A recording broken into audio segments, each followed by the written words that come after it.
दोस्तों नमस्कार। आशा करता हूँ आप सभी लोग बहुत अच्छे से होंगे। दोस्तों आज मैं आपको सुनाऊँगा विलियम शेक्सपियर की एक महान रचना ओथेलो।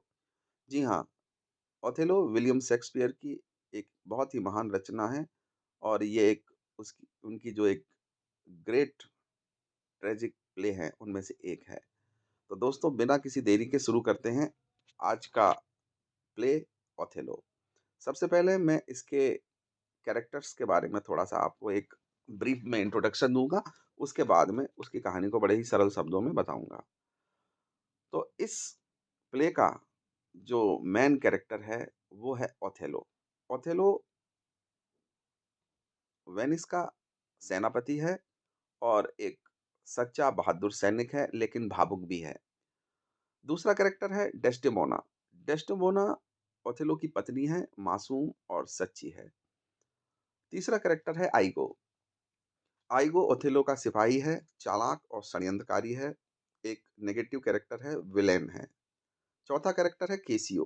केसियो ओथेलो का लेफ्टिनेंट है और सच्चा व्यक्ति है। उसके बाद में पांचवा कैरेक्टर है एमिलिया। एमिलिया आइगो की पत्नी है। आइगो जो कि एक नेगेटिव कैरेक्टर है, उसकी पत्नी है और सीधी और सच्ची है। उसके अलावा एक और कैरेक्टर है बैम्ब्रिशियो, जो डेस्डेमोना का पिता है।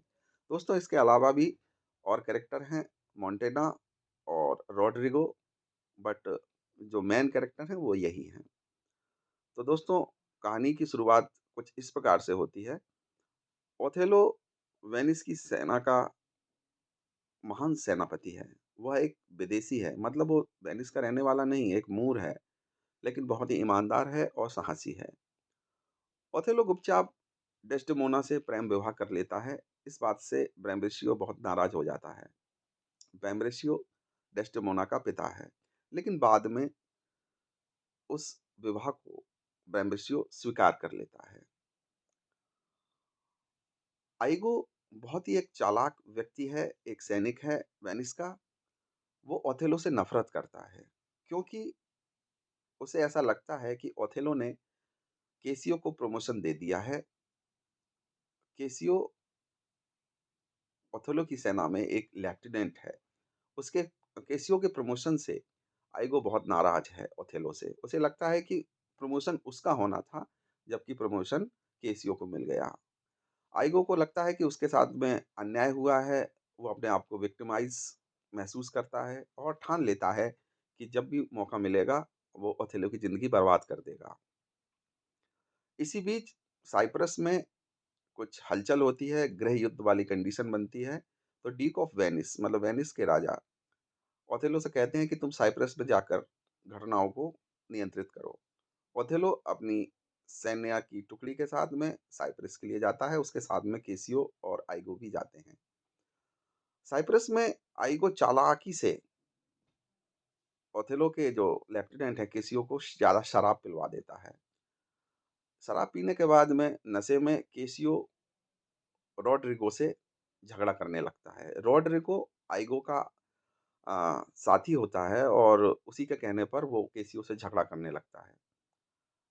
जब झगड़ा बढ़ जाता है तो उस उन्हीं के बीच में गवर्नर ऑफ साइप्रस वहाँ बैठे हुए थे, मोंटेना। वो बीच बचाव करते हैं, लेकिन केसियो बहुत ज़्यादा शराब पिए हुए था और बहुत ही ज़्यादा एग्रेसिव हो उठता है और वो मोंटेना पर हमला कर देता है, जिससे मोंटेना घायल हो जाते हैं। जब ये बात ओथेलो को पता चलती है कि केसियो ने गवर्नर ऑफ साइप्रस पे अटैक किया है, तो वो केसियो को पद से हटा देता है। इसके बाद में अभियान जब पूरा हो जाता है तो ओथेलो वापस वेनिस में आ जाता है। यहाँ पर आइगो ओथेलो के मन में धीरे-धीरे ज़हर भरना शुरू कर देता है। वो ओथेलो से कहता है कि तुम्हारी पत्नी डेस्डेमोना और केसियो के बीच में कुछ अनैतिक संबंध हैं। वो सीधे-सीधे कुछ नहीं कहता है, इनडायरेक्टली ये वाली बात मतलब एक शक का बीज ओथेलो के मन में डालता है। ओथेलो भोला-भाला और भावुक है, वो आइगो की बात में आ जाता है। अब आइगो एक और ज़्यादा चाल चलता है, षड्यंत्र रचता है एक। वो अपनी पत्नी एमिलिया को बहला-फुसला के कहता है कि अगर तुम डेस्टिमोना का रूमाल मुझे लाके दे दो, तो मैं मान जाऊँगा कि तुम मुझे बहुत प्यार करती हो। डेस्टिमोना को उसके पति ओथेलो ने एक रूमाल दिया था, जो कि एक स्पेशल रूमाल था और डेस्टिमोना के पास में था। तो चालाकी से एमिलिया उस रूमाल को लाके अपने पति आइगो को दे देती है। एमिलिया को कुछ भी पता नहीं होता है कि उसका पति उस रूमाल का क्या करने वाला है। वो एक सीधी-सादी महिला थी और अपने पति को खुश करना चाहती थी, इसलिए वो अपनी मालकिन डेस्टिमोना का रुमाल लाके आइगो को दे देती है। आइगो उस रुमाल को चालाकी से केसियो के पास रख देता है। अब आइगो ओथेलो को दिखाता है कि देखो तुम्हारी पत्नी का रुमाल जो तुमने उसे दिया था, केसियो के पास है। ज़रा विचार करो ये वाला रुमाल कैसे उसके पास आया होगा। अब ओथेलो को पूरा यकीन हो जाता है कि डेस्टिमोना बेवफ़ा है, उसके साथ में बेवफ़ाई कर रही है और केसियो और उसका बीच में एक अनैतिक संबंध है।